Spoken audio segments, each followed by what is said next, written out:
बिस्मिल्लाहिर्रहमानिर्रहीम। Pre mature ovarian failure, क्या आपकी ओवरीज में एग्स नहीं बन रहे?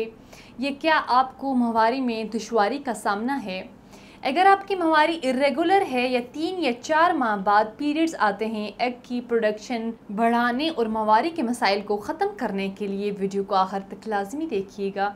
अस्सलाम वालेकुम नाजरीन, उम्मीद करती हूँ आप सब खैरियत से होंगे। नाजरीन, आज मैं अपने प्रोग्राम में ख़वातीन की एक इम्पोर्टेंट मसले पर बात करूंगी जिसे प्री मेच्योर ओवेरियन फेलियर या प्राइमरी ओवेरियन इनसफिशिएंसी कहते हैं। बहुत सी ख़वातीन इस मसले का शिकार होकर कंसीव करने में प्रॉब्लम का सामना करती हैं और बाज़ दफ़ा इस मसले की वजह से प्रेगनेंसी नहीं हो पाती। तो आज के प्रोग्राम में आपको बताऊंगी कि प्री मेच्योर ओवेरियन फेलियर क्या है, इसकी अलामात और वजूहात क्या हैं। बहुत सी ख़वातीन जानना चाहती हैं कि क्या इलाज से इस मर्ज को ख़त्म किया जा सकता है, या इसके अलावा और बहुत सी ख़वातीन सवाल करती हैं कि क्या प्राइमरी ओवेरियन फेलियर के बावजूद प्रेगनेंसी हो सकती है या नहीं। इन तमाम सवालात के जवाबात और प्राइमरी ओवेरियन इनसफिशिएंसी से मुतल्लिक तमाम मालूमात आज के इस प्रोग्राम में शेयर करेंगे। प्रोग्राम शुरू होने से पहले ही ख़वातीन को ख़ास तौर पर कहूँगी, अपने किसी भी पेचीदा और पोशीदा अमराज के मुतल्लिक मालूमात और रहनुमाई के लिए नीचे स्क्रीन पर दिए गए नंबर पर रब्ता कर सकती हैं। तो अब बढ़ते हैं अपने मौजू की तरफ। सबसे पहले ये जानना ज़रूरी है कि प्राइमरी ओवेरियन फेलियर या प्राइमरी ओवेरियन इनसफिशिएंसी होता क्या है। नाजरीन, ये जो प्राइमरी ओवेरियन इनसफिशिएंसी है ये मेनोपॉज नहीं है। ये मेनोपॉज इसलिए नहीं है क्योंकि मेनोपॉज में औरत के पीरियड्स बिल्कुल ख़त्म हो जाते हैं, इसके अंदर माँ बनने की सलाहियत बिल्कुल ख़त्म हो जाती है क्योंकि औरत के ओवरीज के अंदर एग्स नहीं बन रहे होते। जबकि प्राइमरी ओवेरियन फेलियर्स में औरत के जो ओवरीज हैं वो फंक्शन नहीं कर रही होती, लेकिन औरत के पीरियड्स फिर भी आते हैं, माहवारी आती है, पीरियड्स इर्रेगुलर हो सकते हैं और कुछ ओवरी साइकिल में एग्स भी बनते हैं और एग हर्ज भी होता है। ऐसी औरत के अंदर माँ बनने की सलाहियत बिल्कुल होती है, औरत प्रेग्नेंट भी हो सकती है। नाज़रीन, इसके अलावा प्राइमरी ओवेरियन फेलियर का मतलब ये है कि इवन 15 साल से 25 साल या 40 साल से कम उम्र की ख़वातीन के अंदर ओवरीज प्रॉपरली काम नहीं करती। जब ओवरीज प्रॉपरली फंक्शन नहीं करती तो जाहिर है ओवरीज के अंदर फॉलिकल्स भी ज़्यादा नहीं बनते। अगर फॉलिकल्स बन भी जाएं तो मेच्योर नहीं होते, यानी इनकी डेवलपमेंट सही नहीं होती और एग मेच्योर नहीं होगा, फिर ओवरीज से हार्ज नहीं होगा। जब एग ओवरीज से हार्ज नहीं होता तो औरत को पीरियड्स नहीं आएंगे। लेकिन बाज़ दफ़ा पीरियड्स होते हैं, हल्की सी स्पॉटिंग होती है, बहुत हल्की सी ब्लीडिंग होती है क्योंकि ओवरीज के अंदर कम मिकदार में फॉलिकल्स मौजूद होते हैं, कम मिकदार में ही एग्स बनते हैं। अब इसके कुछ अगर वजूहात के बारे में बात करें जिससे ये मर्ज लाहक हो सकता है, POI की सबसे पहली वजह जेनेटिक है। जेनेटिकली का मतलब है अगर आपकी फैमिली बहुत ज़्यादा तादाद में ख़वातीन को प्राइमरी ओवेरियन फेलियर का प्रॉब्लम मौजूद है तो आप में भी ये मसला हो सकता है। और अगर आपकी मदर के अंदर ये मसला मौजूद है, मसलन उनके पीरियड्स 30 साल के बाद ख़त्म हो गए हों, तो चांसेस है कि आपके अंदर भी ये मसला मौजूद हो सकता है।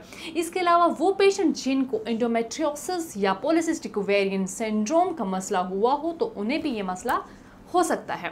इसके अलावा वो ख़वातीन जिनकी ओवरीज के ऊपर सर्जरी हुई हो या जिनकी ट्यूब्स की सर्जरी हुई हो, उनके अंदर भी कभी कभी ब्लड सप्लाई डैमेज हो जाती है, सर्कुलेशन नहीं होती जिसकी वजह से ओवरीज प्रॉपरली फंक्शन नहीं करती और औरत में प्राइमरी ओवेरियन फेलियर हो सकता है।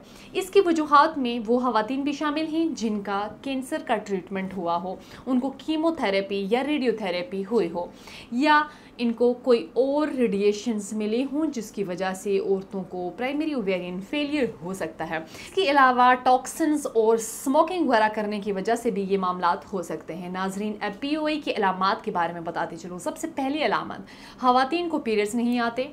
वो यंग गर्ल जिनको 14 साल की उम्र में पीरियड शुरू होने होते हैं उन्हें वो नहीं होते, या कभी कभार एक दफ़ा होने के बाद साल गुजर जाता है दोबारा नहीं होते, या फिर हर 4 माह बाद हो रहे हों।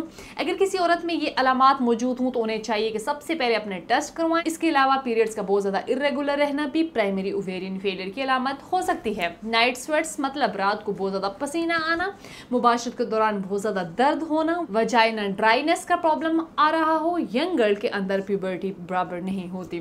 ख़ास तौर पर अगर आपको एमेनोरिया है, यानी आपको पीरियड्स 4 माह से नहीं हुए या 4 माह से इरेगुलर हैं, तो आप फ़ौरन डॉक्टर से रुजू करें और टेस्ट लाजमी करवाएं। इसके अलावा LH और FSH हार्मोन के बढ़ जाने से भी ओवेरियन फेलियर हो सकता है। इसके बाद आपको ये बताते चलूँ कि इन तमाम अलामात के बाद आपने कौन कौन से टेस्ट करवाने हैं। सबसे पहले LH FSH के टेस्ट करवाने हैं। अगर FSH ज़्यादा हो तो पहले इसका इलाज करवाना ज़रूरी है। सेकंड, आपने AMH एंटी मुलेरियन हार्मोन का टेस्ट लाजमी करवाना है।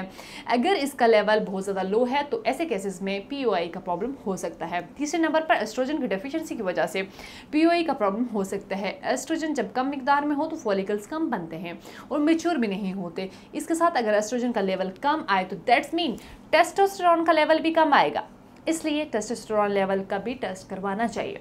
इसके अलावा अल्ट्रासाउंड भी लाजमी करवाएं, क्योंकि इससे पता चल सकता है कि दोनों ओवरीज में कितने फॉलिकल्स मौजूद हैं। अगर ये फॉलिकल्स कम हैं तो POI की तशखीस हो सकती है। नाज़रीन, इसके बाद एक बहुत अहम सवाल, इसका इलाज मुमकिन है या नहीं। अब मैं इसके इलाज के बारे में बताते चलूँ। POI की तमाम वजूहात और अलामात को मद्देनज़र रखते हुए तासीर दवाखाना के काबिल माहिरीन और हुक्मा डॉक्टर्स ने फार्मासिस्ट ने हकीम और डॉक्टर तारिक महमूद तासीर की ज़ेर सरपरस्ती मुख्तलिफ किस्म की कीमती जड़ी बूटियों पर तहकीक और रिसर्च के बाद प्राइमरी ओवेरियन फेलियर के लिए महफूज और कामयाब इलाज मुतारफ़ कराया। हमारे इलाज में शामिल कीमती जड़ी बूटियाँ सबसे पहले हार्मोन्स को मुतवज़न करती हैं, LH FSH की ज़्यादती को कंट्रोल करके उन्हें एतदाल पर लाती हैं। इस इलाज में उन अद्वियात को शामिल किया गया है जो AMH यानी एंटी मुलेरियन हार्मोन की कम मिकदार को बढ़ाकर उसे नॉर्मल हालत में लाता है। तासीर दवाखाना का ये कामयाब और बेहतर इलाज एमेनोरिया जैसे मसाइल से निजात दिलाकर औरत के पीरियड्स को रेगुलर करता है, जिससे माहवारी में हायल तमाम रुकावटें दूर हो जाती हैं। औरत को हर माह पीरियड्स रेगुलर आते हैं। हमारा हर्बल इलाज ओवरीज में मौजूद फॉलिकल्स की मिकदार कुदरती तरीके से बढ़ाता है, जिससे माहवारी भी आती है और एग्स भी प्रॉपर्ली रिलीज होते हैं और औरत की जल्द प्रेगनेंसी के चांसेस बढ़ सकते हैं। इसके अलावा हमारी अद्वियात औरत को इंटरनली एक्सटर्नली उनकी वीकनेस को ख़त्म करके सेहतमंद बनाती हैं, जिससे औरत के साथ साथ बच्चे की सेहत पर भी मुस्बत असरात मुरतब होते हैं। वो ख़वातीन जो तरह तरह के रेडिएशंस के इस्तेमाल के बाद माँ बनने की सलाहियत खो चुकी हैं, वो एक दफ़ा हर्बल इलाज ज़रूर इस्तेमाल कराएं। हर्बल तरीका इलाज ही वाहिद ऐसा इलाज है जिसका किसी किस्म का आपकी बॉडी पर साइड इफ़ेक्ट नहीं होगा। हमारे तमाम अद्वियात हर तरह के साइड इफ़ेक्ट से पाक हैं, हर तरह के स्टेरॉइड से पाक हैं, किसी किस्म के केमिकल्स उनमें नहीं मौजूद होते। मैं तमाम ख़वातीन को कहूँगी कि हमारा हर्बल इलाज अपनाएं, अपने तमाम पेचीदा पोशीदा अमराज से छुटकारा हासिल करें और पुरसुकून खुशहाल ज़िंदगी बसर करें। इसके साथ साथ कुछ परहेज़ और एहतियाती तदाबीर बताती चलूँ। खाने में ताज़ा सब्जियों और फलों का इस्तेमाल करें। फास्ट फूड, तेज़ मसाले वाले खानों से परहेज़ करें। इसके अलावा एहतियाती तदाबीर में सफाई का खास ख्याल रखें। पुरसुकून और खुशगवार माहौल में रहें। स्ट्रेस से जिस हद तक हो सकता है खुद को बचाएं। नाजरीन, इसके मुतालिक मज़ीद मालूमात और रहनुमाई के लिए हमारा YouTube चैनल तासीर दवाखाना विजिट कीजिएगा। एक नेक्स्ट वीडियो में दोबारा एक नए टॉपिक के साथ आपकी खिदमत में हाजिर होंगी। तब तक के लिए मुझे दीजिएगा इजाज़त। खुदा हाफिज़।